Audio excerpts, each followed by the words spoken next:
தெளிந்த நீராக மாறி ஆறுக்குளம் ஏரியாக ஓடுகிறேன். என்னை அசுத்தப்படுத்தும் மனிதர்கள் என் மீது பிளாஸ்டிக் கழிவுகள், ரசாயன கழிவுகள், தோல் கழிவுகள் கொட்டி அசுத்தப்படுத்துகிறார்கள்.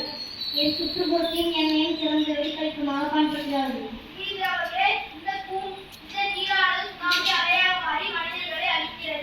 நானாகவே அசுத்தமடையவில்லை. நான் எந்த கழிவையும் தேடிப் போகவில்லை. நான் சுனாமியாக மாறுவதற்கு காரணம் நான் இல்லை. நிலநடுக்கத்தால் தான் நான் மாறுகிறேன். எனவே இவ்வழக்கை நிறுத்தம் செய்து கொள்வார் மிக தாழ்மையாக கேட்டுக்கொள்கிறேன்.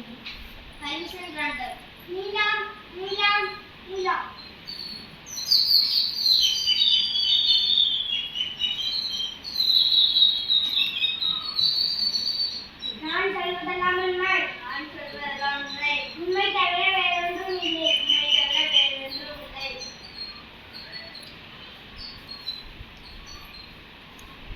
பிள்ளைகளே, கல்வி பாலூற்றி கொள்வது போல நீ பூகம்பத்தை ஏற்படுத்தி மனிதர்களை அழிக்கிறாய். இதற்கு உன் பதில் என்ன? ஐயா, நான் மனிதர்கள், தாவரங்கள், விலங்குகள் ஏன் நீரை மூலம் தாங்கிக் கொள்கிறேன். என்னை மனிதர்கள் பூமாதேவி என்று அழைப்பார்கள். என்னை குற்றவாளி கூறி நெற்றியது கவலையாய் இருக்கிறது. சில இடங்களில் செழிப்பாய் இருக்கிறது, சில இடங்களில் வறண்டு போய் இருக்கிறது. பல ஆண்டுகள் நானும் சுமந்த மரங்களை சில மணி நேரத்தில் வெட்டுகிறான். வெப்பமடைவதற்கு தண்ணீரை உருவாகி குளிர்ச்சி அடைந்தது. மனிதர்கள் என் மீது போர் போட்டு தண்ணீரை ஊற்றுகிறார்கள். பிளாஸ்டிக் கழிவுகள் என் மீது போடுவதால் தண்ணீரை உள்வாங்க முடியலை. அதனால் நிலநடுக்கம் ஏற்படுகிறது. எனவே இவ்வழக்கை நிறுத்த விசாரிக்க வேண்டும். மிக தாழ்மையுடன் கேட்டுக்கொள்கிறேன்.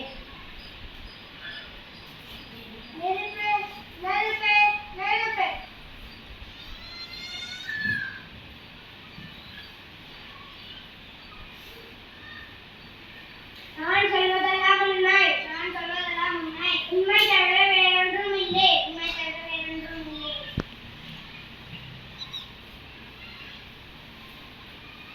இயற்கை மாசுபடுவதற்கு முக்கிய காரணம் நீதான் என்று இவர்கள் சொல்கிறார்கள். இதற்கு உன் பதில் என்ன? நீங்கள் தான் இந்த சுற்றுச்சூழல் மாசுபடுவதற்கு முக்கிய காரணம் என்று சொல்கிறார்கள். நீங்கள் ஏதாவது சொல்ல விரும்புகிறீர்களா?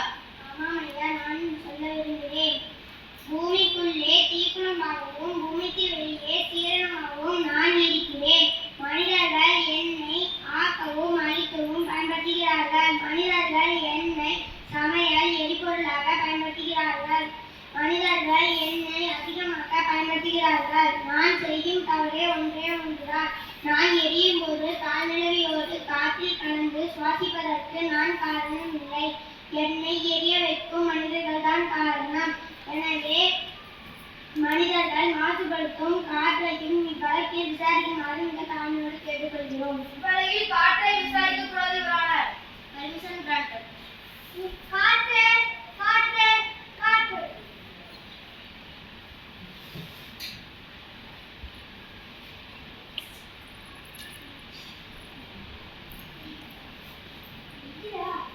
நான் சொல்வதெல்லாம் உண்மை. உண்மை தவிர வேறொன்றும் இல்லை.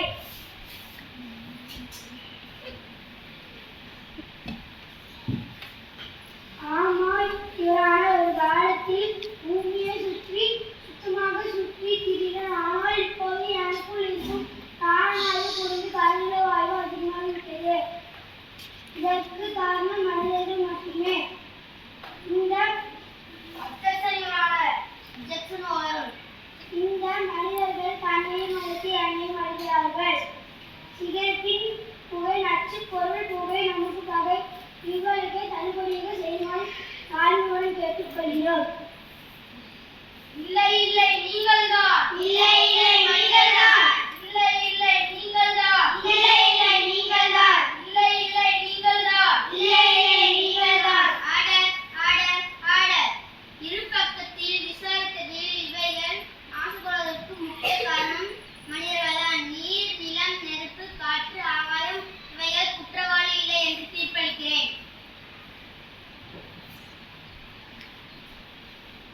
பயன்படுத்துவதை தவிர்க்க